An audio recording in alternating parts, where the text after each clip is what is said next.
하나님께 대하여 부요하라. 우리 옆 사람한테 한번 인사해 볼게요. 하나님께 부요합시다. 네. 하나님께 부요합시다. 하나님께 부요한 게 뭔가 오늘 말씀을 통해서 함께 나눌 텐데요. 참된 신앙이죠.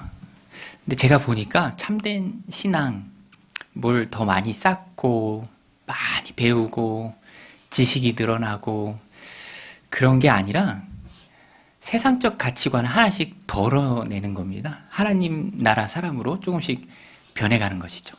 더하는 게 아니라 덜어내면서 단단해지고 건강해져요. 신앙적으로. 육체도 그렇잖아요. 저도 요새 저녁을 그냥 건너뛸 때가 참 많이 있거든요. 끼니에 대해서 자유로우니까 오히려 마음도 편안하고, 뭐 우리가 늘 하는 걱정이 그거잖아요. 무엇을 먹을까? 무엇을 마실까? 오늘 저녁에 뭘 먹지? 근데 저녁을 그냥 건너뛰니까, 덜어내니까 마음이 평안하고요. 좋아지고 건강해지는 것을 또 느낍니다. 신앙도 마찬가지예요. 넉마주의처럼 이것도 좋고 저것도 좋고 이런 세상의 가치관도 오케이고 저것도 뭐 좋아 보여서 다 끌어안으면 부자연스럽고 자유롭지 못하게 됩니다. 신앙은 자유죠. 예수님 말씀하셨잖아요. 진리를 알지니 진리가 너희를 자유케 하리라. 진리가 매였던 것에서 우리를 풀어줍니다. 풀어주니까 자유로운 거예요. 덜어내는 것입니다. 무조건 덜어내는 것이 아니라 말씀을 통해서 덜어내는 것이죠. 오늘도 이 말씀을 보면 덜어내야 될 세상적 가치관이 있는데 그게 뭐냐면 물질에서의 자유로움입니다. 물질에서의 자유로움. 돈이라고 하죠. 돈이 우리를 묶어놓을 때가 참 많아요. 예수님이 천국과 지옥에 대해서도 많이 말씀하셨는데 의외로 돈에 대해서도 참 많이 말씀하셨어요. 돈에 대한 교훈이 참 많습니다. 너희가 하나님과 돈을 겸하여 섬기지 못한다. 두 주인을 섬기지 못한다. 돈을 사랑함이 일만하게 뿌리다. 정하라. 뭐 이런 말씀이 굉장히 많이 나옵니다. 오늘도 그 말씀의 연장선상에 있어요. 내용을 좀 설명드리면 예수님 많은 무리들을 가르치실 때 무리 중에 한 사람이 나와요. 아마 젊은 사람이었던 것 같아요. 그가 자기가 생각할 때 자기가 좀 억울한 일을 당해서 이렇게 뛰쳐나와서 예수님께 요청을 하는 거예요. 뭐라고 요청하냐면 예수님, 저희 형을 좀 말려주세요. 형이 유산을 다 차지했습니다. 독차지했습니다. 유대인들은 유산을 나눌 때 특별한 게 있는데 장남은 2배를 가져요. 여기 혹시 장남 계신가요? 장남. 네. 장남은 2배예요. 네. 근데 그건 성경에, 저는 막내인데, 뭐 성경에 그래요. 성경에. 근데 이 형은 아마 장남이었을 것으로 생각되는데 2배만 갖는 게 아니라 다 가졌어요. 욕심이죠. 다 가져왔습니다. 그러니까 이 동생 입장에서 얼마나 억울해요. 예수님 랍비고 권위가 있으시니까 그 권위에 요청을 드리는 거예요. 예수님, 형을 좀 말려주세요. 형에게 얘기해서 유산을 좀 나누게 해주세요. 충분히 이해가 갑니다. 그런데 예수님의 반응이 좀 놀라워요. 그 사람을 책망하는 뉘앙스로 말씀하세요. 누가 나를 너희들의 재판장으로 세웠느냐? 누가 나를 분배하는 자로 세웠느냐? 그거 아니다. 이렇게 말씀하세요. 왜 이렇게 말씀하시냐면 지금 그런 요청을 한 사람의 마음의 태도를 예수님이 주목하신 거예요. 정의의 관점이 아니라 형의 잘못됨의 관점이 아니라 그 말씀을 안 하시잖아요. 지금 이 사람 마음에 있는 재물을 의지하는 마음. 이거 없으면 큰일 난다. 이거 나도 나눠서 가져야 된다. 그 마음을 주님께서 지적하신 거예요. 그리고 그 마음과 같이 살아가는 세상 사람들, 또 오늘 우리에게도 주님이 주시는 말씀입니다. 주님은요, 단 한 번도 돈을 나쁘다라고 말씀하신 적이 없어요. 돈은 우리가 아는 것처럼 가치 중립적입니다. 돈이 있으면요, 좋은 기회와 환경이 제공돼요. 저도 태권도 어렸을 때 배웠는데 노란띠까지밖에 못했어요. 막내가 놀려. 아빠는 노란띠까지밖에 못했다고. 저희 아이들은 다 1품, 2품까지 다 했거든요. 좋은 기회를 줍니다. 그렇지 않아요? 하나님이 할 때도요, 돈이 얼마나 요긴한데요. 돈만 주면 다 와서 전문가들이 해줍니다.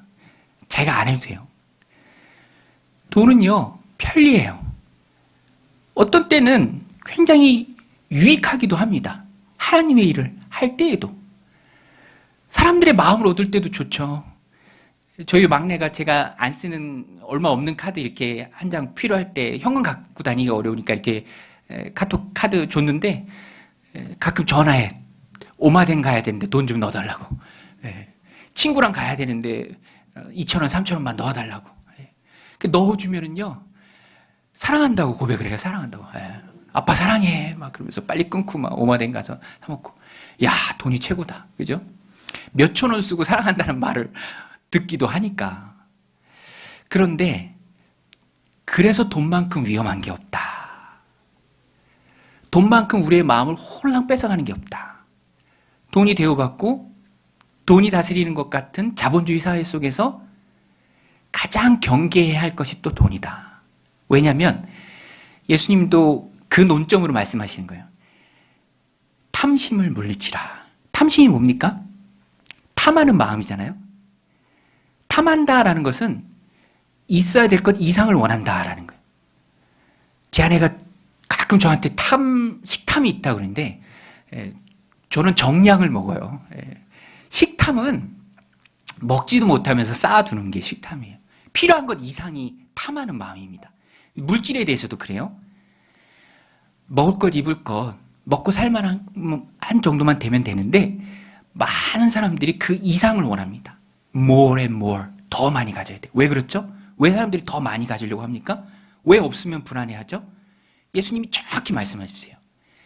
생명의 근원이 소유의 넉넉함에 있다라고 사람들이 생각을 하기 때문에 그래요. 그리고 그것이 그 시작이 바로 탐심입니다. 탐심은 단면이에요. 딱 자르면 탐심이 보여요. 더 많이 가져야 더 큰 안정감을 누리기 때문에. 많이 가지면 만족할까요? 어느 정도 수준에 도달하면 이제 그만할까요? 그렇지 않아요. 많아도 많은 만큼 부족해요. 다 상대적입니다. 절대적이지 않고 상대적이에요. 그러다 보니까 소유의 넉넉함을 향해서 사람들이 나아가는 탐심이 있어요. 그것이 신앙생활 하는데 가장 큰 장애물이 됩니다. 예수님 그것을 지적하신 거예요. 아주 냉철하게 말씀해 주십니다. 많이 가지는 것이 나쁘다가 아니에요. 많이 가지는 것을 대하는 마음이 문제입니다. 마음의 태도가 문제예요. 돈이 죄가 아니에요. 돈은 말씀드린 것처럼 유용합니다. 그런데 그 돈을 대하는 나의 마음, 우리의 마음이 문제입니다. 오늘 예수님이 그것을 깨닫게 해주기 위해서 어리석은 부자를 말씀해 주세요. 이 형용사가 어리석은요. 부자는 부자인데 어리석은 부자. 어리석은 부자가 왜 어리석은 부자인가? 그가 하는 말을 들어보면 알 수 있습니다. 18절, 19절인데요. 우리 같이 한번 읽겠습니다. 시작. 또 이르되 내가 이렇게 하리라. 내 곡간을 헐고 더 크게 짓고 내 모든 곡식과 물건을 거기 쌓아두리라. 또 내가 내 영혼에게 이르되 영혼아 여러 해 쓸 물건을 많이 쌓아두었으니 평안히 쉬고 먹고 마시고 즐거워하자 하리라 하되. 지금 이 사람의 말을 들어보십시오. 평안히 쉬고 먹고 마시고 즐거워하자라고 말하는 그 근원이 어디에 있습니까? 여러 해 쓸 물건을 많이 쌓아두었으니. 부자도 고민이 많아요. 부자는 고민이 없을 것 같잖아요. 그거 어디다 투자할까? 이렇게 많은 거 어디다 또 투자해 더 높은 수익률을 얻지? 이런 고민이 참 많습니다. 이 부자도 당시에는 농경사회니까 뭐 산업사회도 아니고 정보사회도 AI 사회도 아니라 농경사회니까 풍년이 고민이에요. 이 많은 밭의 열매들, 이 풍성한 소출 어디다 할까? 고민하다가 창고를 열고 다시 짓자. 크게 다 넣자. 놓고 했던 말이에요. 너무 행복한 거죠. 가득하니까. 왜 우리도 예전에 연탄 막 창고에 가득 쌓아두면 겨우내 마음이 막 뜨뜻하잖아요. 그죠? 네. 동의하면 이렇게 좀 고개도 끄덕거리고. 네. 그쵸? 김장만 많고 쌀 막 잔뜩 쌓아놓으면 그거 보면서 막 좋은 마음이 들잖아요. 여기도 마찬가지입니다. 그랬던 것 같아요. 여러 해 쓸 물건이 많으니 근데 이 말이 참 불안하지 않나요, 여러분? 먹고 마시고 쉬고 즐거워하자 내 영혼아. 생명의 근원이 소유의 넉넉함에 있다고 그 소유의 넉넉함을 향해서 나아가는 사람의 모습입니다. 주님은 그것을 어리석다 말씀하세요. 왜냐하면 생명은 소유의 넉넉함에 달린 게 아니라 하나님께 달린 것입니다. 하나님 손에 있어요. 그래서 21절에 이 사람에 대한 예수님의 평가는 어리석은 거예요. 우리 21절 말씀 같이 한번 읽겠습니다. 시작. 자기를 위하여 재물을 쌓아두고 하나님께 대하여 부여하지 못한 자가 이와 같으니라. 재물을 쌓아두는 게 문제가 아니라 쌓아둔 그 재물이 정작 하나님께 대하여 부여하지 못한 길로 이끌기 때문에 그게 문제가 되는 거예요. 그래서 참 조심하게 다뤄야 할 양날의 검이 바로 돈입니다. 재물이에요.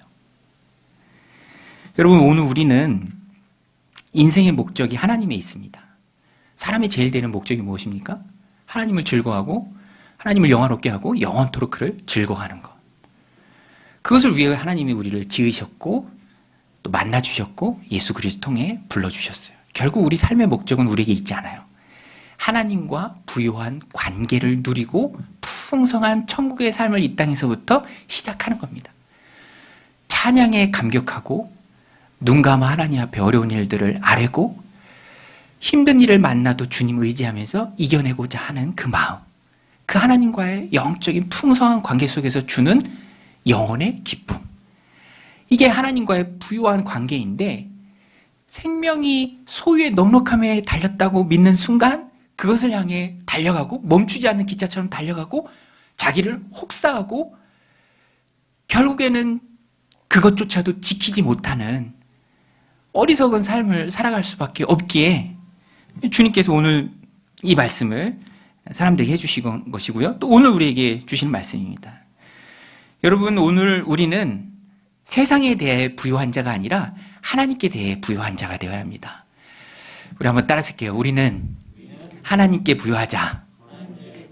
여러분, 하나님께 부유한 영적으로 충만한 삶을 살게 되시기를 주님의 이름으로 축원드립니다. 하나님과 부유해야 돼요.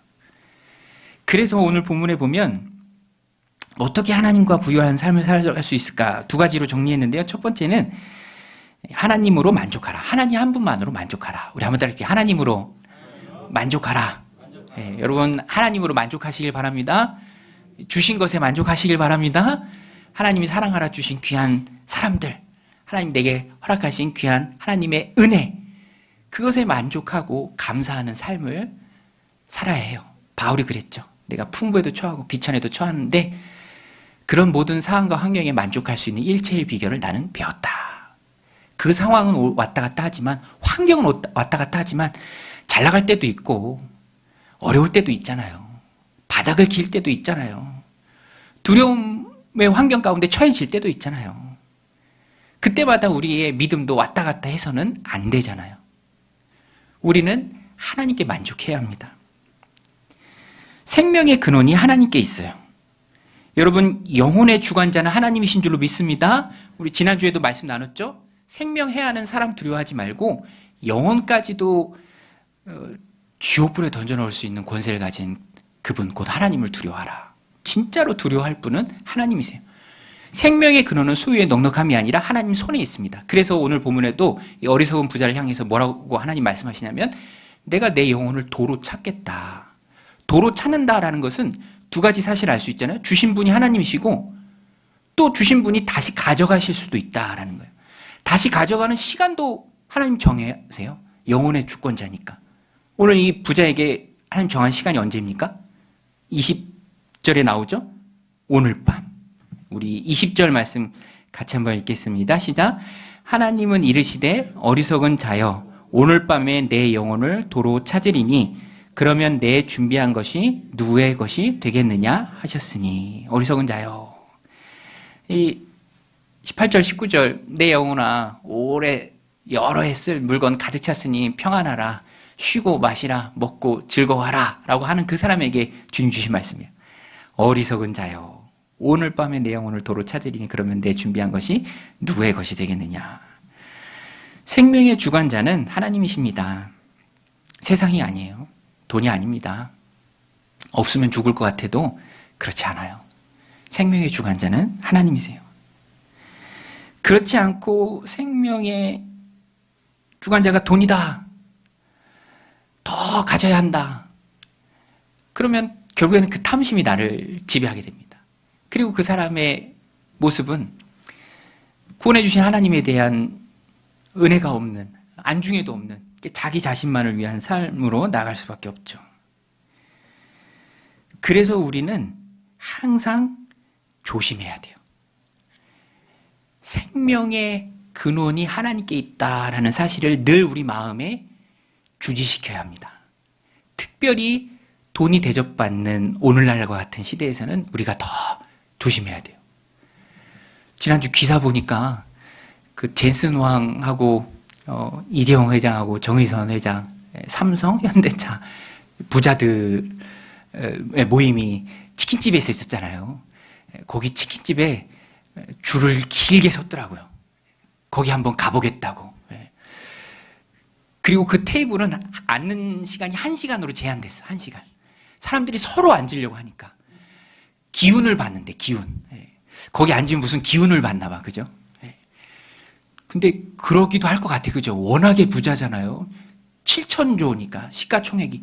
그 회사의 시가총액이 우리나라 전체보다 더 많아요. 세상에 그렇게 부자일 수 있을까? 메뉴도 나왔더라고. 그 세트 메뉴. 부자 메뉴. 그 있는 사람들이 그렇게 대접받고 사람들의 마음이 다 거기에 가 있다라는 것을 보여주는 방증이죠. 그 에이펙 기간에도 행사장에 있는 커피숍 사장님이 그 이재용 회장 지나갈 때 아이스 아메리카노 한 잔 대접했나 봐. 근데 회장님이 또 그냥 갈 수 없죠. 주머니에서 그냥 5만 원 꺼내서 하나 주셨대. 그런 분들은 이게 아이스 아메리카노도 5만 원이에요. 그죠? 근데 이 사장님이 기사에 보니까 그거를 아크릴판을 만들어서 아예 보관을 했더라고요. 가보로 물려줄 거예요. 그러더라고요. 근데 그럴 마음이 들기도 할 것 같아요. 그죠? 누가 준 5만 원권입니까? 그렇죠? 그만큼 사람들의 마음이 거기에 있어요. 돈이 대접받는 시대입니다. 없으면 죽을 것 같아요. 조금만 줄어줘도 마음에 받는 충격이 굉장히 커요. 그런데 그게 탐심의 단면이고 탐심의 시작이에요. 왜냐? 생명의 주관자이신 하나님을 인정하지 않는 모습의 단면이기 때문에 그래요. 여러분, 소유의 넉넉함에 생명이 달린 게 아닙니다. 우리의 생명은 하나님 손 안에 있어요. 여러분, 우리의 생명은 하나님 손 안에 있는 줄로 믿습니다. 그래서 우리는 항상 이 사실을 기억해야 합니다. 마음을 지켜야 돼요. 하나님으로 만족한다라는 것은 마음을 지키는 것을 말합니다. 하나님이 주신 것에 감사하는 마음이에요. 여러분, 하나님 우리에게 주신 것이 있죠? 하나님 주신 것이 있습니다. 내 생명과 호흡을 붙들고 계세요. 또 우리 각 사람에게 필요한 은혜를, 먹을 것을, 일용할 양식을, 쓸 것을 공급해 주시는 분입니다. 공급해 주신 하나님께 감사해야죠. 어리석은 부자는요, 보면은 자기만 있고 하나님을 향한 감사는 없어요. 창고에 가득 쌓인 그것이 자신의 생명을 지켜준다고 믿을 뿐입니다. 그러나 그것은 하나님 말씀과 똑같죠. 어리석은 자입니다. 생명을 주시고 도로 가져가시는 분은 하나님이세요. 주신 자도 여호와시요 취하신 자도 여호와시라. 욥이 어려운 상황 가운데도 이것으로 감사를 드렸죠. 부자는 전혀 모릅니다. 오늘 우리는 그래서 지속적으로 하나님을 더 묵상해야 돼요. 하나님, 내 생명은 하나님 손에 있습니다. 하나님이 쓸 것을 공급해 주십니다. 두려워하지 않게 하옵소서. 생명의 근원이 소유의 넉넉함이 아닙니다. 내가 아무리 많이 가졌다 한들 그것이 내 생명을 지켜주지 않음을 나는 믿습니다. 그리고 하나님으로 만족하는 삶, 주님 한 분만으로 만족하는 삶, 기쁨이 하나님께 연결되어 있는 사람. 여러분, 기쁨이 어디에 있습니까? 여러분의 기쁨이 어디 있죠?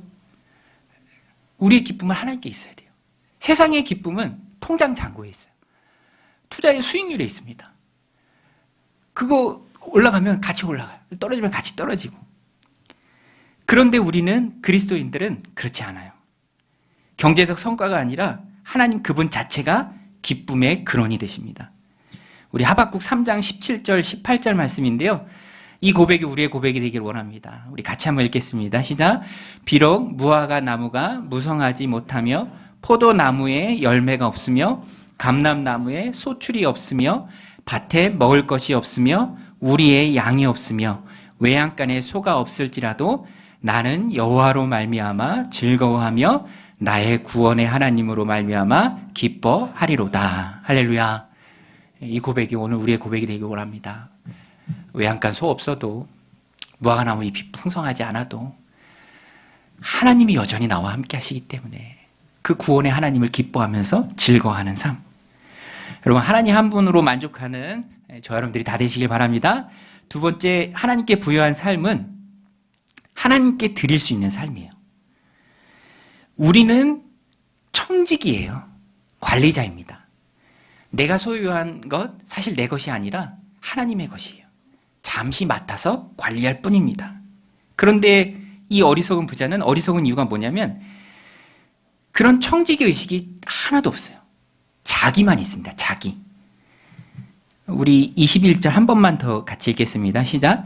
자기를 위하여 재물을 쌓아두고 하나님께 대하여 부여하지 못한 자가 이와 같으니라. 재물을 쌓아두는 것이 나쁜 게 아닙니다. 건물주가 나쁜 게 아니에요. 누구를 위해서 하느냐는 거예요. 많은 재물이 그 자체가 나쁜 게 아니에요. 그것을 대하는 마음이 온전치 못할 것이 나쁜 거예요. 여기 이 사람은 어리석은 거예요. 자기를 위해서 재물을 쌓아두었습니다. 그래서 오늘 본문에 보면 17절, 18절, 19절에 보면은 내가라는 말이 되게 많이 나와요. 내가. 한번 보세요. 17절에 내가 곡식을 쌓아둘 곳이 없으니 18절에도 내가 이렇게 하리라. 내 곡간을 헐고 내 모든 곡식과 물건. 19절에도 내가 내 영혼에게. 내가라는 말이 여러 번 반복되는 것을 보면 그가 얼마만큼 자기 중심적이었고 자기를 위해서 살고 있는지를 알 수 있습니다.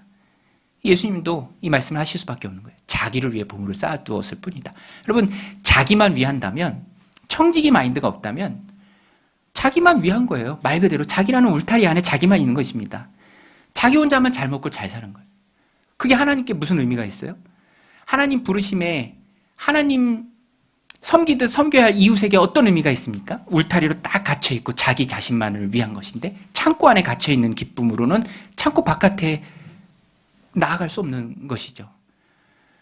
그거는 자기 자신을 빼고는 아무런 의미가 없는 삶입니다. 나의 웰빙이 인생의 목적이 아니에요. 그리스도인은 이것을 기억해야 합니다. 나의 웰빙만이 나의 목적이 아니에요. 물론 하나님은요, 내가 잘 되길 원하세요. 여러분, 하나님 우리가 잘 되길 원하시는 줄 믿습니다. 자녀를 향한 부모의 마음이 다 하나님이 넣어주신 거예요. 우리는 자녀가 잘 되길 원하잖아요. 고민하지 않기를 원해요. 노력한 만큼 성과 갖기를 원해요. 정말이에요. 거짓 없이 진실한 마음입니다. 하나님이 우리를 향해 갖는 마음이 그래요. 내 영혼이 잘된 같이 범사에 잘 되길 원하시는 분이 바로 하나님이십니다. 거기에는 이유가 없어요. 자녀이기 때문에 하나님 그런 마음을 가지십니다. 그러나 그 은혜를 입고 살아가는 우리의 입장에서는 좋은 반응을 생각해야 하는데 그것이 바로 하나님 내게 은혜 주실 때 그것 갖고 뛰겠습니다. 그것 갖고 하나님 나라 확장을 위해서 일하겠습니다. 그것 갖고 하나님 자녀로 참된 신앙, 바른 삶의 삶을 살아나가겠습니다. 흘려보내겠습니다.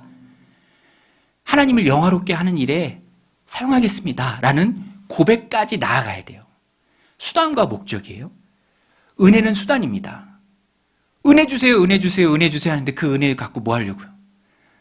여러분, 은혜 갖고 뭐 하시겠습니까? 나만 좋아요? 창고만 더 크게 짓겠습니까? 다 넣고 내 영혼아 걱정하지 마라. 여러 쓸모니 가득하다. 먹고 마시고 기뻐하고 즐거워하라. 그거는 의미가 없죠. 하나님에 대해서 부요하지 못한 사람의 모습입니다. 어리석은 모습이에요.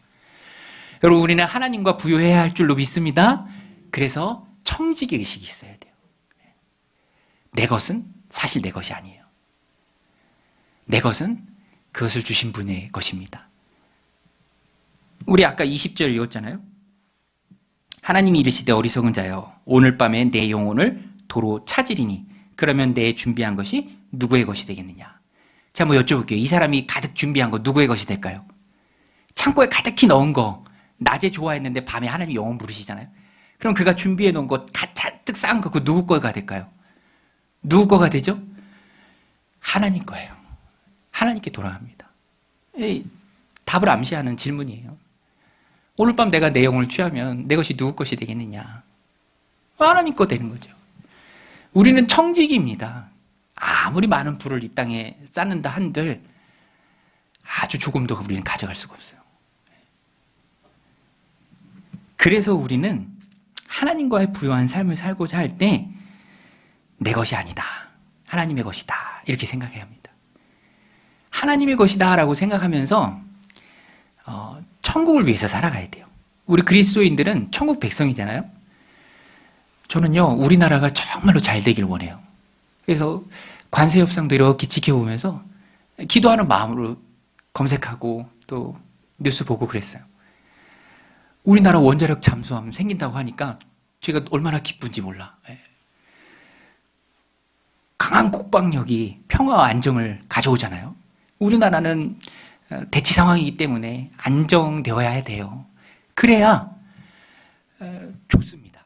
그런데 한 번만 더 생각하면 그래야 될 이유가 무엇인가? 우리나라가 든든히 세워져야 할 이유가 무엇인가? 우리 지난주에 기사 보니까 KF-21 그 사진이 이렇게 나왔는데 너무 예쁘고 좋더라고요. 우리나라가 점점점 강해지는 것 같아서. 그런데 우리나라가 강해지는 것 자체에 목적이 있는 건 아니죠. 그러면 강해지면 뭐 할 건데요? 국격이 높아지면 뭐 할 건데요? 잘 살게 되면 뭐 할 건데요? 선교, 하나님 나라의 확장을 위해서 귀하게 쓰임 받는 거죠. 이 나라가 정치적 안정 속에서, 경제적 안정 속에서 또 하나님의 나라를 든든히 세워가야 하기 때문에 여러분, 나라를 위한 우리의 기도조차도 목적이 있어야 하고요. 진짜 우리의 나라는 하나님 나라입니다. 우리는 천국 시민권자잖아요. 여러분, 우리의 진짜 나라는 하나님 나라인 줄로 믿습니다. 여러분 믿으십니까? 그래서 저도 성도님들한테 받고 싶은 칭찬 중에 가장 받고 싶은 칭찬은 우리 목사님은 진짜로 천국을 믿는다, 그거예요. 저는 천국을 믿는 목회자가 되고 싶습니다. 제 삶에 있어서도. 신앙의 성숙은 다른 게 아니에요. 이 땅에서부터 천국을 준비해 가는 거예요. 이 땅은 영원한 처소가 아니라니까요. 언제고 하나님 부르시면 하나님 앞에 서야 될 존재입니다. 그래서 천국을 생각하고 준비하고 살아가는 거예요.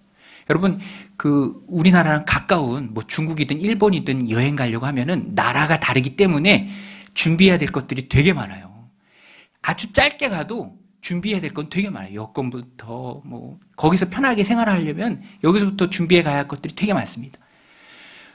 천국도 마찬가지예요. 체계가 달라요. 하나님의 나라입니다. 그러면 우리 그리스도인들은 이 땅에서부터 그 하나님의 나라를 준비하면서 가야 돼요. 예수님 닮아가고 하나님과의 부요한 관계, 나만을 위한 삶이 아니라 하나님과의 부요한 관계를 위해서 우리가 살아가야 합니다. 그래서 우리 늘 고백하는 찬양의 가사죠. 세상과 나는 간 곳 없고 구속한 주만 보이도다. 로마서 14장 8절 말씀인데요. 우리 같이 한번 읽겠습니다. 시작. 우리가 살아도 주를 위하여 살고 죽어도 주를 위하여 죽나니 그러므로 사나 죽으나 우리가 주의 것이로다. 아멘. 여러분, 말씀을 정리합니다. 우리는 청직이에요. 내 것은 내 것이 아니라 잠시 맡아서 관리할 뿐입니다. 하나님의 뜻을 묻고 또 하나님의 뜻에 따르는 그 삶을 우리는 살아내야 합니다. 그게 바로 하나님과 부요한 삶이에요. 여러분, 하나님 나라가 우리를 기다리고 있습니다. 이 땅에서부터 살아가지만 완전한 하나님의 나라가 우리를 기다리고 있죠. 그 소망을 가지고 우리는 하나님 주신 삶을 살아야 합니다. 생명의 주권은 하나님께 있다. 하나님 한 분으로 만족하라. 여러분, 하나님께 부요한 자를 세상은 절대로 가난하게 만들 수 없습니다. 우리가 가난하지 않기 위해서도 하나님과 부요한 삶을 살아가야 돼요. 오늘 이후 물질에서 자유함을 누리시기 바랍니다. 소유의 넉넉함에 나의 생명이 있지 않아요. 나의 생명은 하나님 손에 있습니다. 그리고 그 하나님이 나를 사랑하시고요, 부족함 없이 넉넉하게 공급하실 거예요. 우리를 하나님의 나라의 일꾼으로 부르셨기에 우리는 그거 가지고 주님 나라 확장을 위해서 일해야 합니다. 창고를 크게 짓는다 해도 그것은 하나님을 위한 일이고요. 창고를 못 짓는다 한들 그것으로 낙심할 필요가 없습니다. 하나님 손에 내 생명이 있기 때문이에요. 그것을 믿고 살아가는 자가 진짜 천국을 믿고 살아가는 하나님의 백성입니다. 오늘 저와 여러분들이 정말로 천국을 믿고 살아가는 그리스도로 충만한 저와 여러분들 다 되시기를 주님의 이름으로 간절히 축원드립니다.